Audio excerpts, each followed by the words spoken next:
اس صورت میں اللہ تعالیٰ نے ایک اہم مضمون یہ بھی بیان کیا کہ توبہ کا دروازہ موت تک کے لیے کھلا ہوا ہے. قل یا عبادی الذین اسرفوا علی انفسہم لا تقنطوا من رحمت اللہ.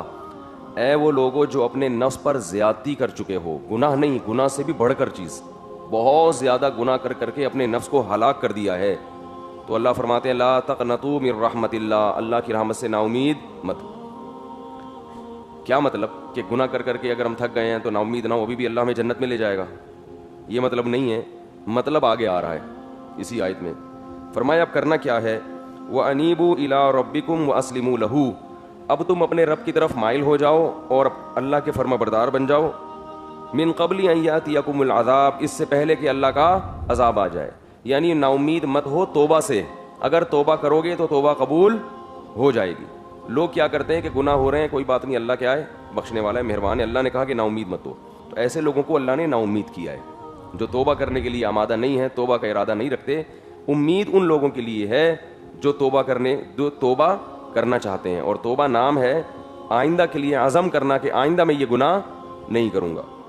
فرمایا انیبوا الی ربکم واتبعوا احسن ما انزل الیکم من ربکم, اور اتباع شروع کر دو اس کتاب کی, اس کے اچھے اچھے احکام کی جو تمہارے رب کی طرف سے تم پر نازل کیا گیا ہے. اب تک جو ہوا ہو گیا, آئندہ کے لیے اللہ نے جو احکام قرآن مجید میں دیے ہیں ان کی اتباع کرنا شروع کر دو. من قبل ان یاتیکم العذاب بغتۃ وانتم لا تشعرون, اس سے پہلے کہ اچانک تم پر کوئی عذاب آئے اور تمہیں شعور بھی نہ ہو, پتہ بھی نہ چلے. بسا اوقات انسان کے ساتھ حادثہ ہوتا ہے جو موت کا سبب بن جاتا ہے, اور انسان پہلے سے موت کے لیے تیار نہیں ہوتا. تو بتایا جا رہا ہے کہ توبہ میں جلدی کرو, اس امید پہ مت رہو کہ میں ابھی جوان ہوں, بڑھاپے تک مؤخر کر دیتا ہوں, ابھی بوڑھا ہوں, ابھی اور بھی بوڑھا ہو جاؤں گا. تو اللہ فرما رہے ہیں کہ عذاب آتے ٹائم نہیں لگتا اور پتہ بھی نہیں چلے گا, اور فرمائیں کہ جب عذاب آئے گا یا موت کا وقت آئے گا تو پھر کیا کنڈیشن ہوگی تمہاری, اس کو بیان کیا ہے.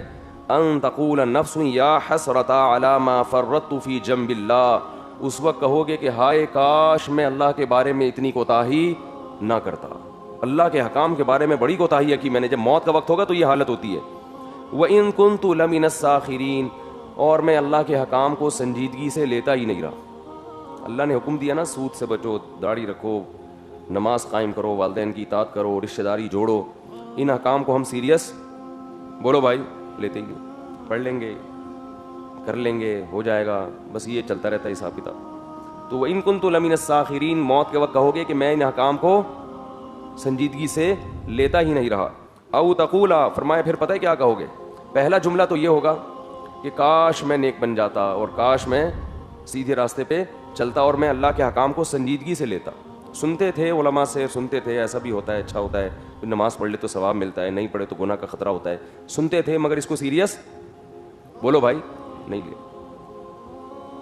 فرمایا دوسرا جملہ کیا نکلے گا, لو ان اللہ ہدانی لکنت من المتقین, اگر اللہ مجھے سیدھے راستے پہ چلا دیتا تو پرہیزگار بن جاتا. اللہ نے تو چلایا ہی نہیں. یہ قصور کس کا ہے, معاذ اللہ, کس کا قصور ہے؟ جب پریشان ہوتا ہے نا آدمی, اپنا جرم تسلیم کرنا آسان نہیں ہوتا, دوسرے پہ ڈالو.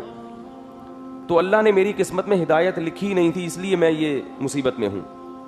فرمایا وتقول حین تری العذاب, لیکن جب عذاب اپنی آنکھوں سے دیکھے گا تو پھر کیا کہے گا, لو ان لی کرۃ فاکون من المحسنین, اے اللہ ایک دفعہ دوبارہ دنیا میں جانے کا موقع دے دے, میں نیک بن کے دکھاؤں گا. محسنین, متقین سے اوپر کا درجہ ہے محسن.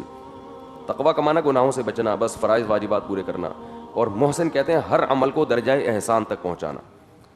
اے اللہ ایک دفعہ مہلت دے دے, صرف متقین ہی بن کے دکھاؤں گا, بلکہ ہر چیز میں درجہ احسان تک پہنچوں گا.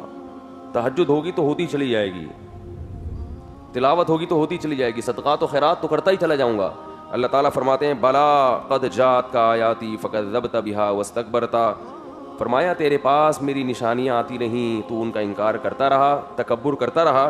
وکنت من الکافرین ویوم القیامۃ تری الذین کذبوا علی اللہ وجوہہم مسودہ, فرمایا ان کے چہرے قیامت کے دن سیاہ ہوں گے, سیاہ, دوبارہ مہلت نہیں ملتی. تو اس لیے بھائی ہمیں اپنے اعمال کا جائزہ لینا چاہیے کہ توبہ کو ہم مؤخر نہ کریں. توبہ کن چیزوں سے ہوتی ہے, کبیرہ گناہوں سے. ان تجتنبوا کبائر ما تنہون عنہ نکفر عنکم سیئاتکم, فرمایا اگر تم کبیرہ گناہوں سے بچو گے تو چھوٹی موٹی خطائیں ہم, بولو بھائی, معاف کر دیں گے. تو کبیرہ گناہوں سے بچنا کیا ہے, ضروری ہے.